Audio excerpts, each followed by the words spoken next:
রাসূল করিম সাল্লাল্লাহু আলাইহি ওয়াসাল্লাম বলেছেন, উম্মত এই দুটি কাজ কখনো তোমরা দেরিতে করবা না, এই দুটি কাজ তোমরা কখনো দেরিতে করবা না।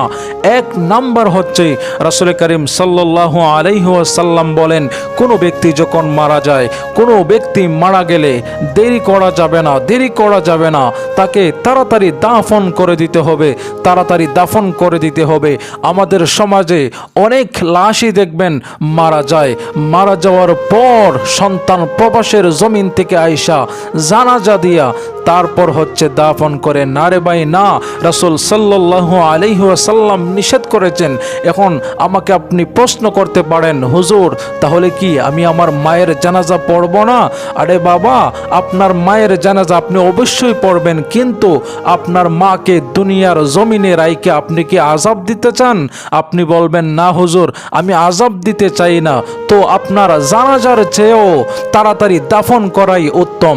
এজন্যই এক নাম্বার হচ্ছে যখন কোনো ব্যক্তি মারা যাবে, মারা যাওয়ার সাথে সাথে আমরা যেন তাকে দাফন করি, এটা হচ্ছে এক নাম্বার। দুই নাম্বার যেই কাজটি রাসূল করিম সাল্লাল্লাহু আলাইহি ওয়াসাল্লাম দেরিতে করতে নিষেধ করেছেন, সেই কাজটি হচ্ছে রাসূল করিম সাল্লাল্লাহু আলাইহি ওয়াসাল্লাম বলেন, তোমার যদি মেয়ে থাকে আর সেই মেয়ে যদি উপযুক্ত হয়ে যায়, উপযুক্ত হওয়ার সাথে সাথেই তাকে বিয়ে দিয়ে দাও।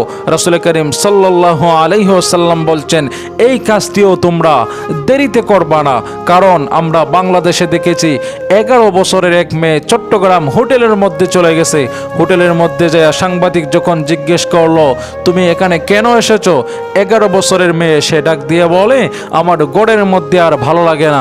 এজন্যই বাবা যখন সন্তানের বিয়ের বয়স হয়ে যাবে সন্তানকে বিয়ে দিয়ে দিবেন, মেয়েকে বিয়ে দিয়ে দেবেন। রাসূল করিম সাল্লাল্লাহু আলাইহি ওয়াসাল্লাম বলেছেন, সন্তানকে বিয়ে দেওয়াতেও আপনি দেরি করতে পারবেন না।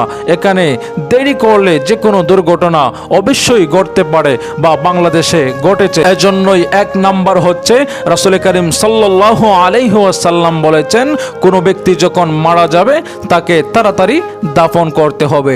দুই নাম্বার যে বিষয়টি তাড়াতাড়ি আদায় করতে হবে সেটা হচ্ছে আমাদের ঘরে যদি কোনো মেয়ে বিবাহের উপযুক্ত থাকে তাহলে তাকে তাড়াতাড়ি বিয়ে দিতে হবে। রাসূল করিম সাল্লাল্লাহু আলাইহি ওয়াসাল্লাম উম্মতিদেরকে বলে গিয়েছেন।